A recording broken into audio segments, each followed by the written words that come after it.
Selamat sore dan apa kabar pemirsa setia TVR Parlemen dimanapun Anda berada. Senang sekali bisa menyapa Anda kembali dalam program TVR 17 bersama saya Elisa Purba.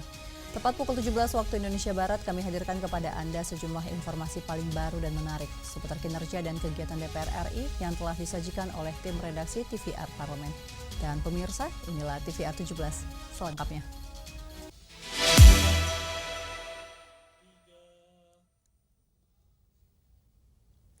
Wakil Ketua Komisi 4 DPR RI mendorong pemerintah mengkaji lebih dalam penerapan PP nomor 28 tahun 2024 agar kebijakan kesehatan tetap memperhatikan dampak terhadap petani, industri tembakau, dan perekonomian nasional.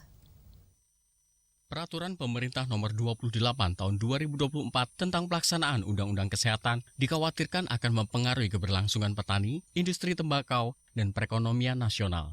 Wakil Ketua Komisi 4 DPR RI Pangga Susanto meminta pemerintah melakukan kajian mendalam khususnya terkait pengaturan kadar nikotin dan tar pada produk tembakau. Menerima DPRD Kabupaten Temanggung di Kompleks Parlemen Senayan Jakarta pagi tadi, Pangga mengatakan DPRD Temanggung mengkhawatirkan penerapan ketentuan kadar nikotin dan tar dalam PP baru tersebut akan berdampak luas terhadap sektor pertembakauan nasional. Menurutnya, kebijakan di sektor kesehatan perlu memperhatikan keseimbangan antara kepentingan kesehatan masyarakat dan keberlanjutan ekonomi. Pasalnya, penerapan batasan kadar nikotin dalam PP tersebut berpotensi menurunkan penyerapan tembakau lokal oleh industri.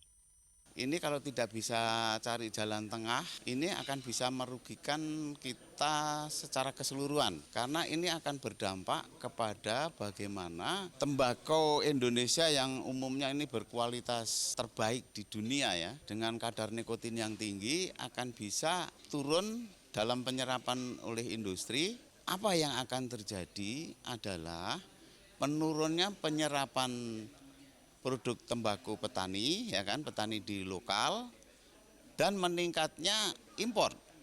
Lebih lanjut, Pangga membuka kemungkinan pembentukan lembaga atau badan yang bersifat netral untuk menangani sektor pertembakauan secara khusus. Ia menilai sektor ini memerlukan tata kelola terintegrasi karena besarnya kontribusi industri hasil tembakau terhadap perekonomian nasional. Dodi Muharam, TVR Parlemen melaporkan.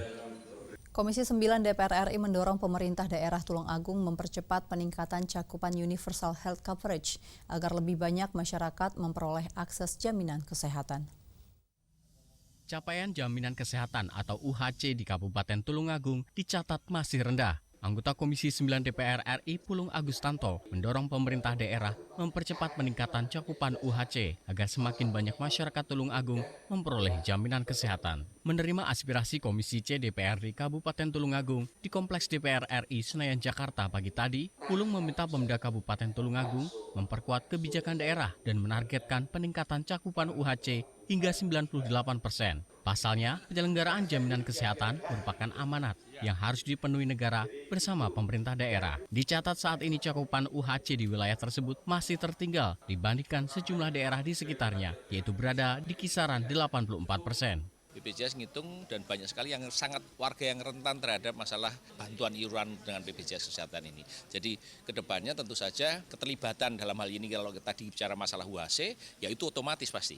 Nah kita cuma tadi mendorong bagaimana Kabupaten Tulungagung bisa mencapai UHC yang tinggi. Salah satu caranya adalah mungkin dengan CSR, karena di Tulungagung banyak sekali perusahaan yang besar-besar. Mungkin nanti kami tadi mendorong gimana membuat perda sekaligus juga goodwill dari pemerintah daerah supaya ada CSR yang kemudian bisa untuk membantu masalah UHC ini.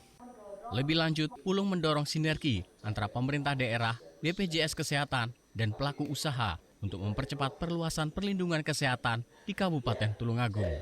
Menurutnya, kolaborasi ini juga penting untuk memastikan kemudahan dan pemerataan akses layanan kesehatan bagi seluruh masyarakat. Tegar Aziz, TVR Parlemen melaporkan. Ketua DPR RI Puan Maharani meminta pemerintah mengkaji wacana pelibatan Babinsa dan Babin Kamtibnas dalam pengawasan pajak agar tetap menjaga kepercayaan masyarakat dan kepastian hukum. Direktorat Jenderal Pajak Kementerian Keuangan mewacanakan akan melibatkan Babinsa dan Babin Kaptipmas untuk mengawasi kepatuhan wajib pajak. Menanggapi hal ini, Ketua DPR RI Dr. Honoris Causa Puan Maharani meminta pemerintah melakukan kajian mendalam agar kebijakan tersebut tidak menurunkan kepercayaan masyarakat yang selama ini telah memiliki kesadaran untuk melaporkan pajaknya secara mandiri. Puan menegaskan pengumpulan data ekonomi wajib pajak oleh Babinsa dan Babin Kaptipmas berpotensi menimbulkan kontroversi. Menurutnya, pemerintah perlu memberikan sosialisasi dan penjelasan mengenai ruang lingkup dan mekanisme pelaksanaan pengawasan. Setiap penguatan administrasi perpajakan harus dilaksanakan berdasarkan kepastian hukum, melindungi hak wajib pajak, serta mengoptimalkan tata kelola penerimaan negara yang transparan dan akuntabel. Beberapa waktu lalu pemerintah meminta kesadaran masyarakat untuk melaporkan pajaknya secara mandiri. Namun sekarang dilakukan hal tersebut. Jadi ini memang nanti di komisi terkait kami juga akan meminta keterangan terkait dengan hal itu supaya kepercayaan dari masyarakat jangan kemudian menurun karena adanya paksaan atau hal lain yang membuat kesadaran masyarakat yang kemarin itu sudah mau melaporkan pajaknya secara mandiri kemudian menjadi berubah. Sementara itu, Wakil Ketua DPR RI Saan Mustafa menegaskan pelibatan Babinsa dan Babin Kaptipmas perlu dipertimbangkan secara matang agar tidak menimbulkan rasa takut dan kekhawatiran di tengah masyarakat. Jangan sampai nanti ada kesan menakut-nakuti ya. Dan yang paling penting jangan sampai nanti para wajib pajak itu merasa terteror. Afif dan Gunarso, TVR Parlemen melaporkan. Pemirsa, melalui Forum Asian Interparliamentary Assembly Caucus, DPR RI terus memperkuat diplomasi parlemen sebagai upaya membangun kerjasama yang lebih erat di kawasan Asia Tenggara. Seperti apa peran strategis Indonesia dalam mendorong kolaborasi antar parlemen ASEAN? Simak selengkapnya usai jeda, tetaplah di TVR 17.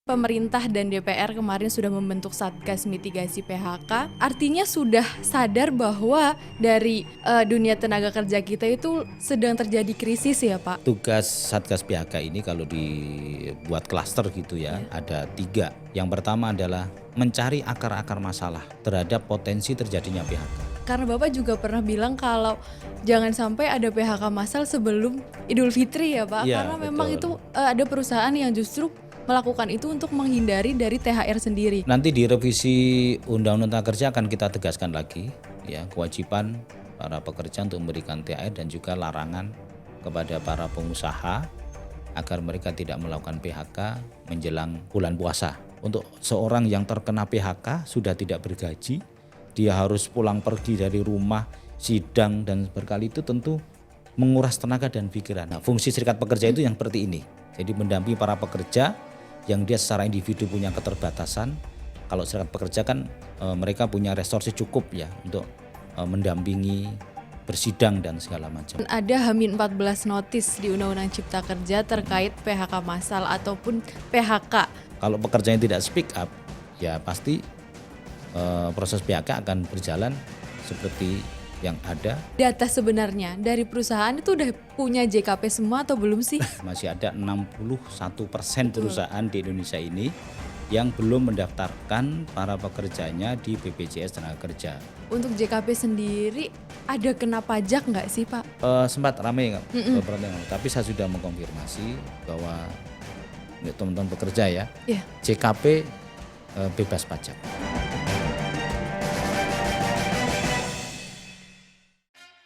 Yuk kita kenalan dengan anggota DPR RI periode tahun ini. Dari depan kursi. Di balik kursi. Gini, di balik kursi. Aku ingin menjadi sesuatu yang mungkin bisa kau rindu. Itulah pokok nama. Semakin penasaran kan bagaimana kiprah karir politiknya? Hanya di TVR Parlemen.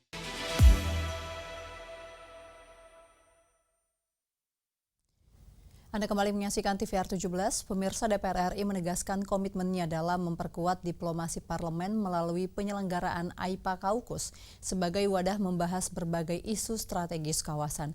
Forum ini menjadi momentum bagi parlemen negara-negara ASEAN untuk memperkuat sinergi, membangun kepercayaan, serta menghasilkan solusi bersama atas tantangan regional. Kehadiran DPR RI sebagai tuan rumah sekaligus peserta aktif mencerminkan peran Indonesia dalam mendorong stabilitas, perdamaian, dan kesejahteraan di kawasan ASEAN. Mari kita simak liputan mendalam yang telah dikemas oleh tim redaksi TVR Parlemen dalam segmen Lensa Parlemen berikut ini.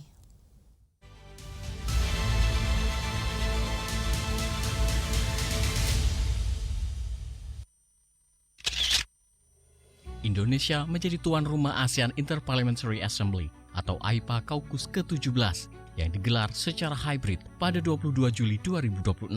Sebagai tuan rumah, DPR RI memastikan kualitas pembahasan tetap terjaga meski forum antar parlemen ASEAN diselenggarakan secara virtual.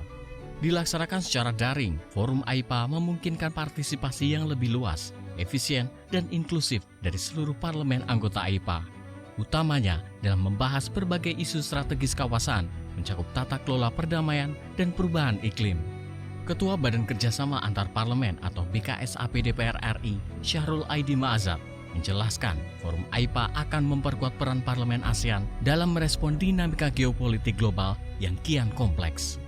AIPA Kaukus 2026 mengangkat tema The Role of Parliament in Strengthening Asian Centrality in Navigating Complex Global Challenges. Dengan kata lain, menegaskan pentingnya peran parlemen dalam memperkuat sentralitas ASEAN sebagai fondasi stabilitas, perdamaian, dan kemakmuran kawasan. AIPA Kaukus ini nanti akan kita membicarakan resolusi-resolusi yang telah dikeluarkan oleh AIPA selama ini. Maka kita harus memperkuat institusi AIPA ini agar kita bisa melindungi masyarakat yang ada di kawasan ASEAN ini. Total ada 8 anggota parlemen AIPA yang akan hadir dalam AIPA Kaukus ke-17. Ditambah kehadiran organisasi internasional serta 19 parlemen negara di luar ASEAN yang bertindak sebagai observer atau pemantau.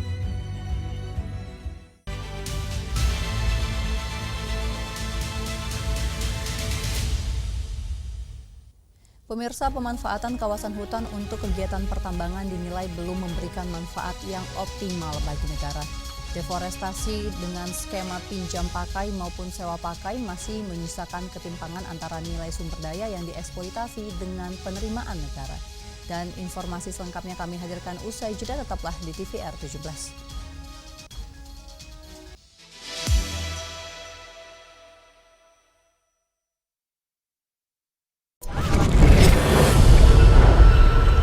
Rapidly changing world, Southeast Asia continues to grow as a region of opportunity, cooperation, and shared aspirations. And parliaments play a vital role in shaping policies that guide our collective future. On July 22, 2026, parliamentarians from across ASEAN gather for the 17th AIPA Caucus, a platform for dialogue on the roles of parliaments in strengthening ASEAN centrality, in navigating complex global challenges, a platform for dialogue, a dialogue with the ambition to elevate, a moment for ASEAN.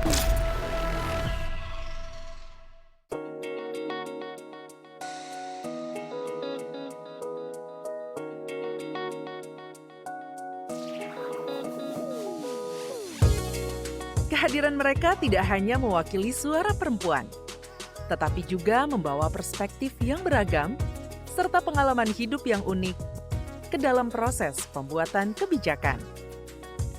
Saksikan Perempuan Parlemen hanya di TVR Parlemen.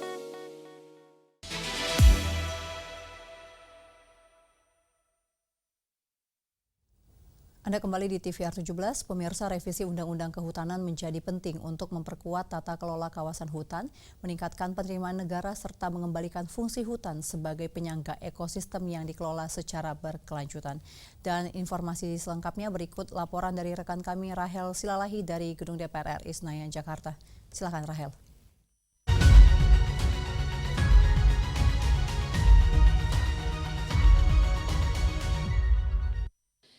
Baik, terima kasih pemirsa. Hingga saat ini angka deforestasi di Indonesia kian melonjak ke angka 433.571 hektar. Dan melihat hal itu dari Komisi 4 sendiri kini tengah membahas rancangan undang-undang kehutanan untuk menjadi solusi ke depannya. Di sini saya telah bersama dengan Bapak Darori Wonodipuro selaku anggota Komisi 4 fraksi Gerindra Dapil Jawa Timur 7. Jawa Tengah 7 maksud saya. Baik Bapak. Halo Bapak, selamat pagi Bapak. Selamat pagi. Bapak, kira-kira terkait rancangan undang-undang kehutanan ini proses pembahasannya sudah sampai tahap mana, Pak? Ya, jadi begini, kenapa ini undang-undang kehutanan direvisi? Karena banyak lubang-lubang yang perlu diperbaiki.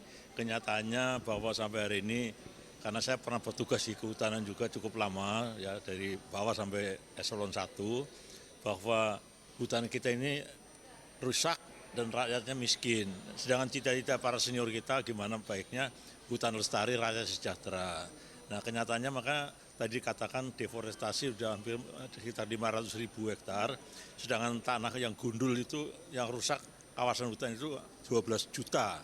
Nah inilah dia hampir seluruh sungai, daerah aliran sungainya itu penutupan lahannya itu kurang daripada yang ditetapkan dulu 30%. Nah sekarang rata-rata seperti Jakarta, Bogor, dan Puncak, yang airnya mengalir ke Jakarta itu nggak sampai 20%. Hingga ini yang perlu diperbaiki. Maka undang-undangnya kita dibuat, contohnya penggunaan kawasan hutan untuk HPH. HPH kan punya kewajiban bayar PNBP-nya atau PSDH-nya, DR-nya. Ternyata kewajiban TPTI-nya itu nanam pohon nggak dilaksanakan. Maka kita akan mewajibkan bagi perusahaan yang telah mengambil kayunya harus menanam pohon, kalau enggak ya kita minta sesuai dengan aturan nanti di undang-undang harus membayar kewajibannya, misalkan 1 hektar 30 juta, kalau 100.000 hektar udah 3 triliun. Nah itu kalau usulan kami teman-teman di Komisi 4 yang punya izin itu kalau nggak melaksanakan ya disita hartanya, dilelang. Kalau nanti hartanya nggak cukup, orangnya dipenjara. Saya kira harus seperti itu kalau mau maju. Juga tambang ini selama ini pinjam pakai. Ya ke depan kita sewa pakai, juga kita akan minta PSDH-nya ataupun pajaknya istilahnya itu minimal ya 10% dari produksi. Contohnya ada satu tempat tambang menghasilkan 4 ton emas, ya. Kemarin Bu Ketua Bu Titi Soeharto ke lapangan kami mendampingi, hanya membayar pajaknya 9 miliar, ini hanya 4 kilo. Nah misalnya kalau 4 ton minimal 400 kilo, nah itu untuk kegiatan rehabilitasi penanam pohon lagi kembali hutannya lestari. Kita nyontoh seperti di Korea itu hutannya rusak kan dijajah oleh Jepang, tapi sekarang 1 jengkal pun hijau, nggak ada yang kosong karena keseriusan pemerintah. Nah Pak Prabowo sudah mengamanatkan, kenapa Kementerian Kehutanan dihidupkan kembali? Karena hutannya sudah rusak. Kita harus perbaiki, kalau uang dari negara itu nggak cukup, kita mengambil daripada hasil hutan itu dikembalikan ke hutan. Itu tadi dibahas berbagai macam pasal. Ya, yang penting bagaimana kita ke depannya rakyat kita sejahtera di sekitar kawasan hutan dan hutannya lestari. Nah itu yang harus ditanam kembali. Itu. Baik Bapak, berarti dari rancangan undang-undang ini poin utamanya salah satunya adalah penegasan sanksi dan juga penguatan fungsi pengawasan dari DPR ini sendiri ya Pak ya? Ya jadi gini, periode yang lalu itu setiap perubahan fungsi kawasan hutan setelah di tim ke lapangan itu ya, tim terpadu, harus yang strategis itu harus persetujuan DPR, nanti di Undang-Undang Cipta Kerja dihapus. Nah akhirnya jadi masalah sekarang, makanya akan dikembali lagi peranan DPR untuk mengawasi mana yang boleh, mana yang tidak itu. Itu salah satu di pasal tadi dibahas dan teman-teman dibalik dan Komisi 4 menyetujui semuanya. Siap Bapak, kira-kira untuk rancangan undang-undang ini sudah ada target penyelesaiannya atau bagaimana? Nah sudah, tadi sepakat kita tahun ini harus selesai. Ya ini karena sekarang gini ya, undang-undang ini udah dibahas balik akan dirapatkan paripurna setuju, ketua DPR akan ngirim ke presiden akan menugaskan supresnya, misalnya Kementerian Kehutanan akan bertemu dengan komisi yang ditunjuk oleh ketua DPR yang menangani itu untuk bersama membahas dimnya ya, dimnya kalau itu dibahas sepakat mudah-mudahan tahun ini selesai Ya. Baik, terima kasih Terima Bapak. kasih. Terima kasih Bapak. Pemirsa, berarti memang dapat kita simpulkan hingga saat ini rancangan Undang-Undang Kehutanan masih terus diproses oleh Komisi 4 DPR RI bersama juga dengan Badan Legislasi DPR RI. Di mana memang rancangan undang-undang ini memoinkan yang paling utama adalah penegasan sanksi kepada perusahaan-perusahaan yang tidak taat pada hukum, dan juga tadi salah satu tagline yang dikatakan adalah hutan lestari rakyat sejahtera. Demikian laporan kami pemirsa, terima kasih, kembali ke studio. Terima kasih Rahel, dan selanjutnya pemirsa, apa saja yang menjadi sorotan di media online nasional pada hari ini? Usai jeda, tetaplah di TVR 17.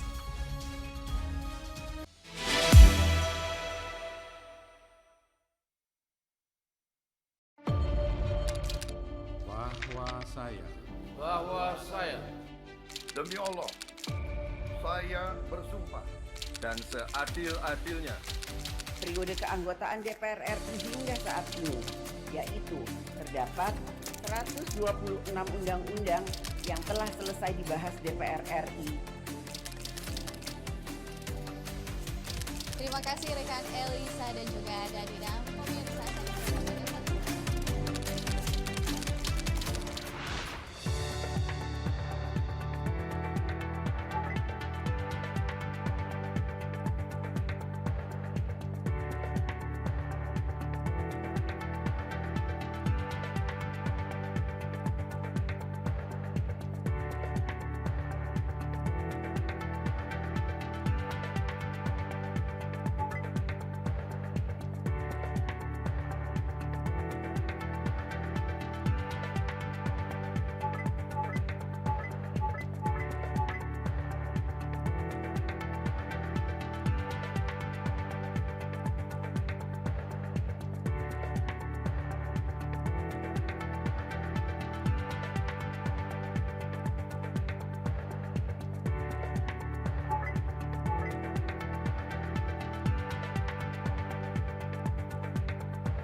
Anda kembali menyaksikan TVR 17 dan kali ini kita masuk ke segmen media online nasional. Mari kita simak isu apa saja yang menjadi sorotan media serta tanggapan dari sejumlah anggota Dewan.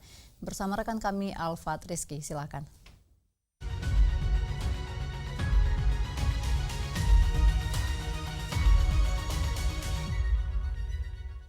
Baik, terima kasih rekan Elisa dan pemirsa. Berita pertama yang menjadi headline di media online yaitu terkait dengan kasus kekerasan seksual terhadap lansia jadi alarm perkuat perlindungan kelompok rentan.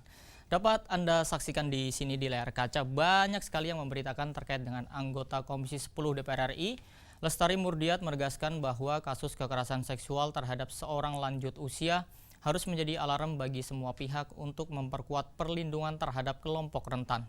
Perlindungan tidak cukup hanya melalui penegakan hukum, tetapi juga harus dibarengi dengan peningkatan kesadaran masyarakat, penguatan edukasi, serta hadirnya sistem yang mampu mencegah dan merespon kekerasan secara cepat. DPR RI memandang setiap warga negara termasuk para lansia berhak mendapatkan rasa aman dan perlindungan yang setara. Melalui fungsi legislasi, anggaran, dan pengawasan, DPR RI terus mendorong lahirnya kebijakan yang berpihak pada kelompok rentan, sekaligus memperkuat kolaborasi antara pemerintah, lembaga terkait, dan masyarakat dalam membangun lingkungan yang aman dari segala bentuk kekerasan. Perlindungan terhadap lansia merupakan tanggung jawab bersama, sehingga diperlukan langkah nyata untuk memastikan hak, martabat, dan keamanan mereka senantiasa terjaga. Dan pemirsa, mari kita beralih ke berita selanjutnya yang menjadi headline di media online. terkait dengan Komisi 1 DPR RI yang menyetujui hibah kapal induk Giuseppe Garibaldi dari Italia menekankan transfer teknologi. Anda dapat saksikan kembali di sini di layar kaca Anda. Komisi 1 DPR RI menyetujui rencana hibah kapal induk Giuseppe Garibaldi dari pemerintah Italia sebagai bagian dari upaya memperkuat kapasitas pertahanan nasional. DPR RI menegaskan bahwa penerimaan alutsista tidak hanya berorientasi pada penambahan kekuatan pertahanan, tetapi juga harus memberikan nilai strategis melalui transfer teknologi, peningkatan kemampuan sumber daya manusia, serta penguatan industri pertahanan dalam negeri. Tentunya melalui fungsi pengawasan, DPR RI akan memastikan proses hibah tersebut berjalan secara transparan, akuntabel, dan selaras dengan kepentingan nasional. Komisi 1 DPR RI pun menekankan bahwa kerjasama pertahanan dengan negara sahabat harus mampu mendorong kemandirian industri pertahanan Indonesia, sehingga transfer pengetahuan, pemeliharaan, hingga pengembangan teknologi dapat memberikan manfaat jangka panjang bagi kesiapan pertahanan dan keamanan negara. Dan pemirsa, itulah tadi ada 2 headline di media online pada hari ini terkait dengan kasus kekerasan seksual terhadap lansia jadi alarm perkuat perlindungan kelompok rentan, serta Komisi 1 DPR RI yang menyetujui hibah kapal induk Giuseppe Garibaldi dari Italia, tekankan transfer teknologi. Dan terima kasih atas perhatian Anda. Saya Alfat Rizky, saya kembalikan ke rekan Elisa.